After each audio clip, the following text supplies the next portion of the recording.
வணக்கம். சற்று முன் கிடைக்கப்பெற்ற மிக மிக முக்கியமான செய்தி ஒன்று வெளியாகியுள்ளது. தலைமைச் செயலகத்தில் ஸ்டாலின் அறையை இழுத்து பூட்டிய தேர்தல் ஆணையம்.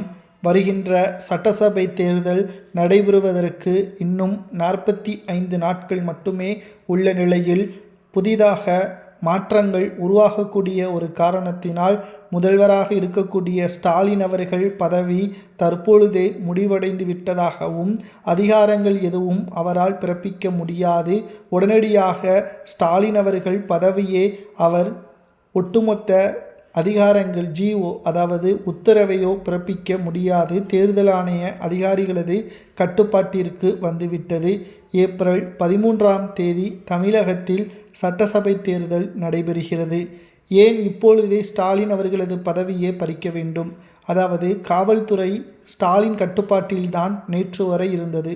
இப்பொழுது தேர்தல் பணிகள் நடைபெறக்கூடிய நிலையில் பணப்பட்டுவாடாவில் ஆளும் கட்சியோ எதிர்க்கட்சியோ ஈடுபட்டால் அதை காவலர்கள் கண்டும் காணாமல் சென்று விடுவார்கள். அதிகாரம் அனைத்தும் ஸ்டாலினிடம் இருக்கக்கூடிய காரணத்தினால் தேர்தல் சரியான முறையில் பின்பற்ற முடியாது.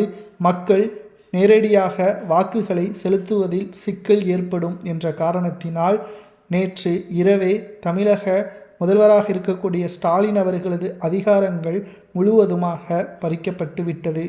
ஸ்டாலின் முதல்வர்தான், இன்னும் 35 நாட்கள் மட்டும்தான் முதல்வராக இருப்பார். ஆனால் அனைத்து நடவடிக்கைகளையும் தேர்தல் ஆணைய கட்டுப்பாட்டில்தான் செயல்படுவார். தேர்தல் ஆணையம் என்ன கூறுகிறதோ அதைத்தான் உத்தரவாக பிறப்பிப்பார். புதிதாக எந்த ஒரு திட்டத்தையோ நடைமுறைப்படுத்த முடியாது. மேலும் 2026 சட்டசபை தேர்தல் முடிந்த பிறகு தோல்வி அடைந்துவிட்டால் நிச்சயம் அவர் தலைமைச் செயலகத்தில் இருக்கக்கூடிய அவரது அலுவலக அறையை இழுத்து பூட்டக்கூடிய நிகழ்வுகளும் ஏற்படும். அவரது பொருட்கள் அனைத்தும் வெளியேற்றப்படும். இதனால் தற்பொழுதே அதற்கான பணிகளையும் மேற்கொள்ள தயாராகிவிட்டது தேர்தல் ஆணையம். இதனால் அதிர்ச்சியில் திமுகவினர்கள் இருக்கிறார்கள். எத்தனை கூட்டணிகள் வைத்திருந்தாலும் மக்கள் மத்தியில் மாற்றத்திற்கான ஒரு சூழலை உருவாக்கிவிட்டார்கள்.